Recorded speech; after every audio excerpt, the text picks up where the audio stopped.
You like Trump? Good girl. You like Biden?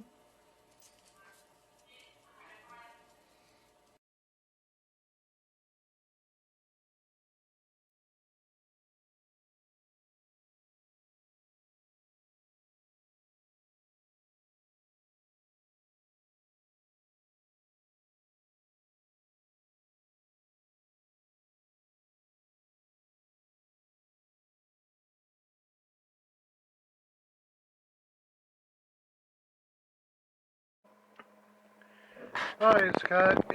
Yeah, number four's done. Um, really wasn't a lot to do with it, so I went on and done it. Uh,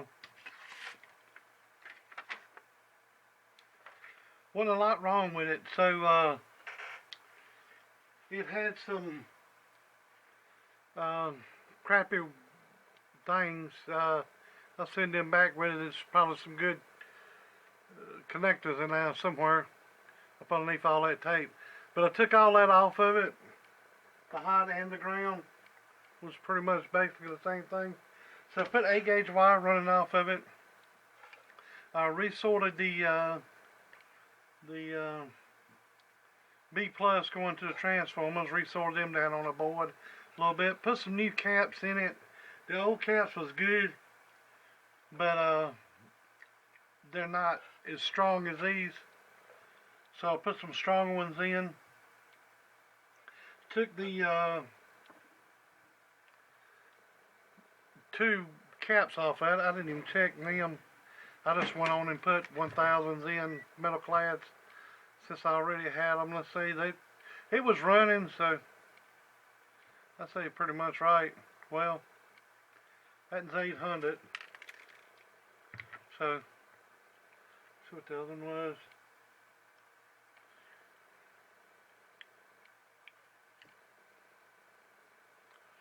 $983.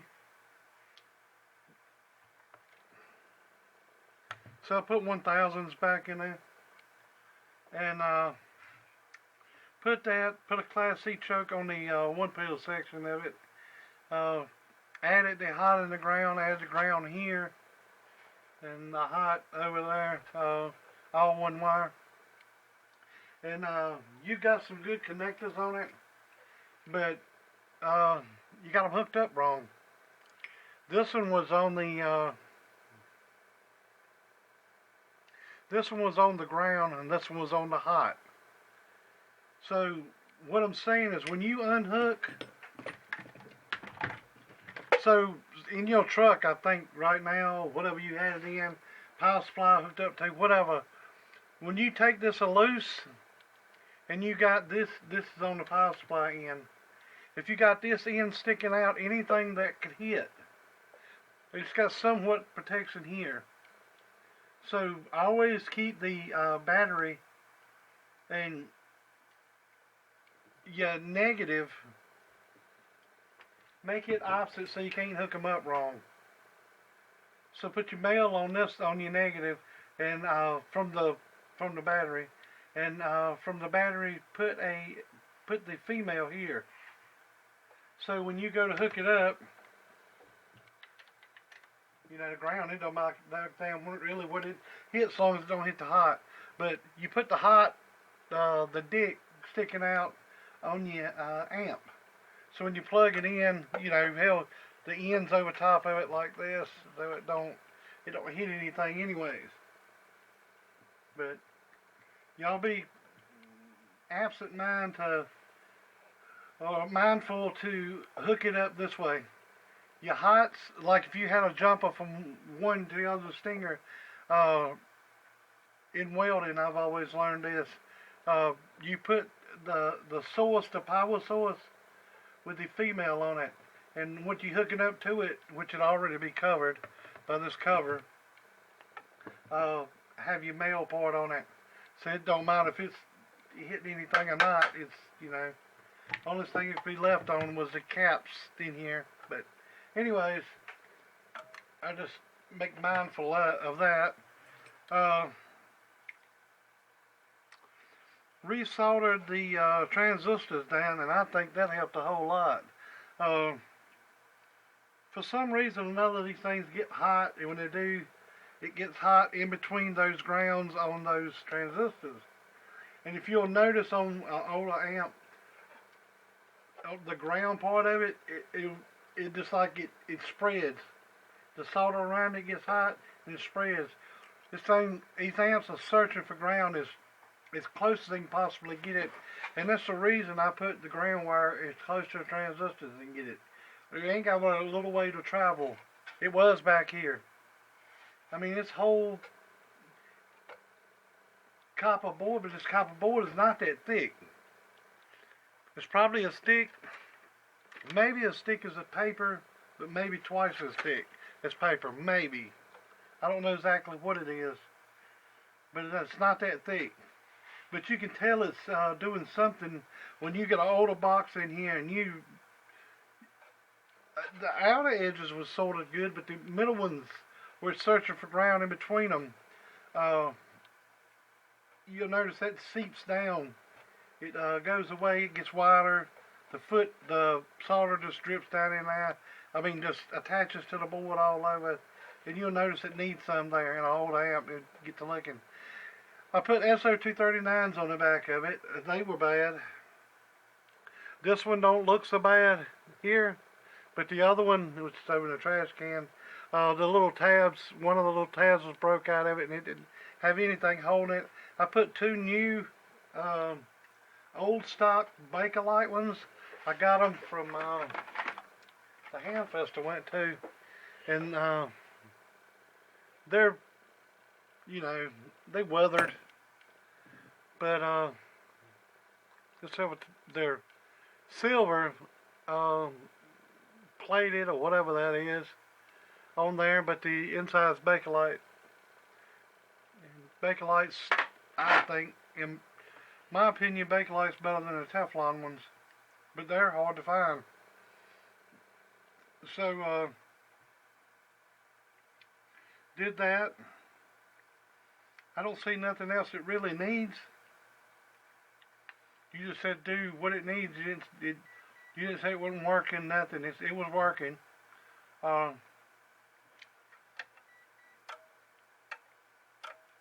and off switch seems to be working. Variable. Oh.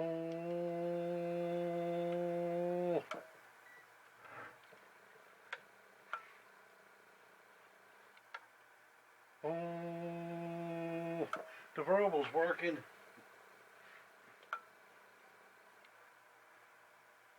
Oh. It's got a really good variable in it.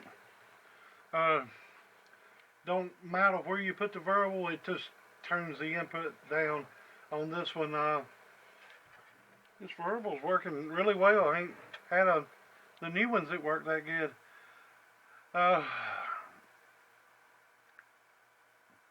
This one, the peel strips are really tight to the transistor. You look down in there. See how tight they are? If anything was to get in between there, or you try to have to get these transistors out, that's a job. Easiest way I've seen to check them, if you're checking for a bad transistor, whatever, to get these out of here, and I actually seen Hopper do it. I've seen nobody else do it before then, I never thought of it, but undo the transformers and lay them back, and leave the transistors cinched down. Take the 120s up to 10 ohms up, take the transformers back, and then just check the transistors sitting on a pad. Don't disturb them, because if you do, you might knock one of the tops off. And watch what you're doing with these older boxes like this, because blowing air on them, if you blow it too hard, it could blow the tops off of them. And sometimes they'll still work, but you know, you hate to leave it like that. Any particulate, anything in here, you could get in there and pop a $200 transistor. But everything in this looks good. I checked that cap back there, and it seems to be dead on 150. So, but it's running really good.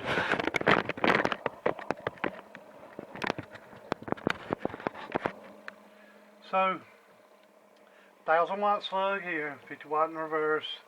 You don't want anything there. It's reverse from the antenna. This is reversed back towards the radio. So it's 5-watt slug over here, 50 there, and 1000 there, and that's in peak right now. I got the big key kind of high to show you the variable's working. Oh, that's a variable all the way down. That's a variable all the way up. Let's lower the dead key on it. About a 100-watt dead key. And if you notice, Toshibas really wasn't bad about that reflect back from the antenna, but this also shows a good tune. Hello. So when it came in here, it was doing about 800, just because of the crappy wire, and maybe the cats on top of the output transformer was holding it back. So it's got that in there now, and hello, 11111111111. A good 950, 900, 950 talking. So yeah, reflect that. Hello, and that reflect went down. It was about a little over 3/4 of a watt, and when I put that choke on the input of the one peel, that helped bring it down. See if my camera's gonna focus.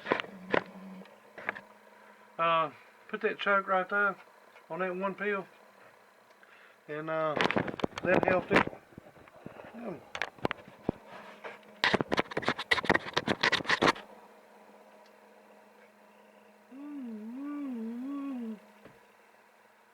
Focus.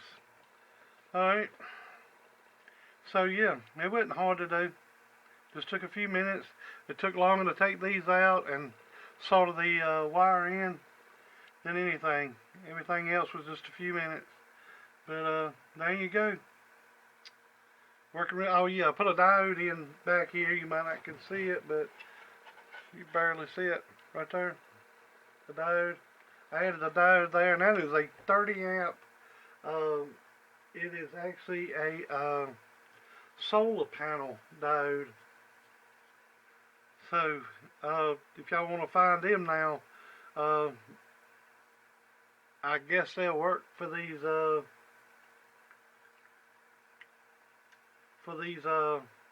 rectifier boards for these rectifier boards for these tube boxes. So it's that.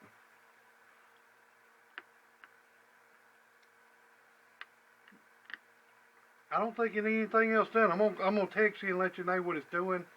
It, like I said, it picked up a good 100 watts or so. Just doing that. So we can go back to RMS.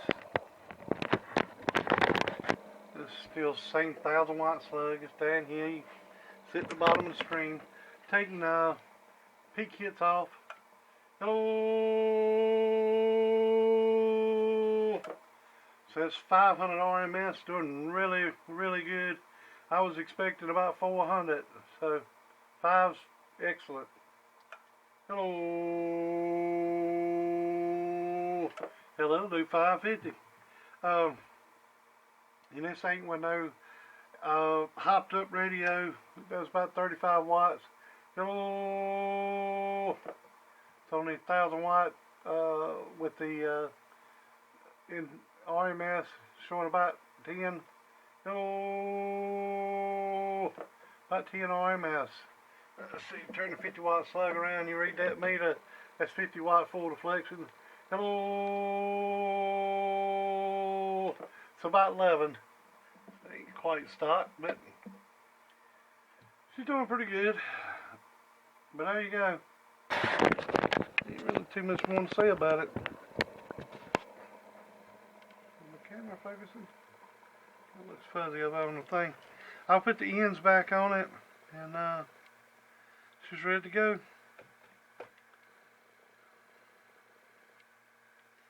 Only thing else maybe it could do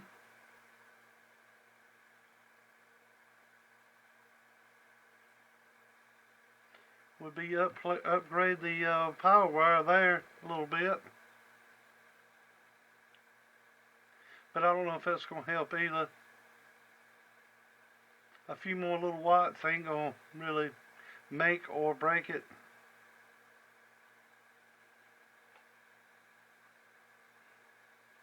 I got 4 or 5 Scots I talked to. I can't remember if you're the one that keyed down or not. I can't remember.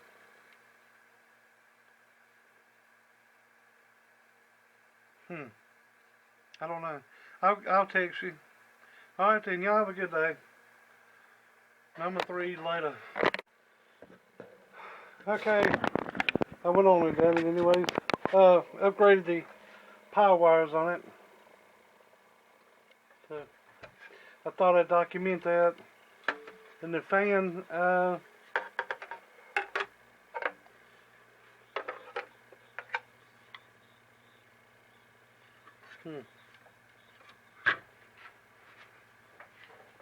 have to flip that fan on.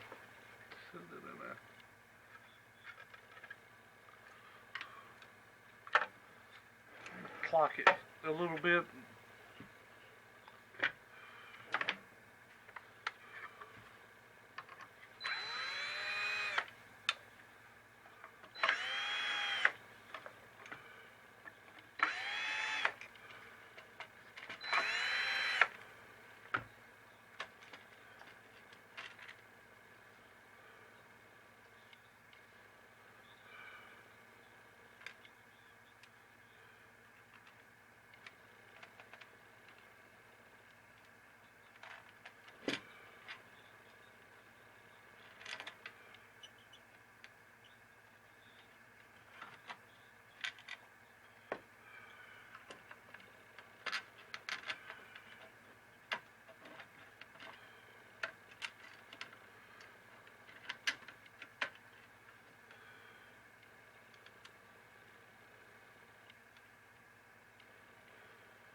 Alright, I flipped it around. So, alright, later.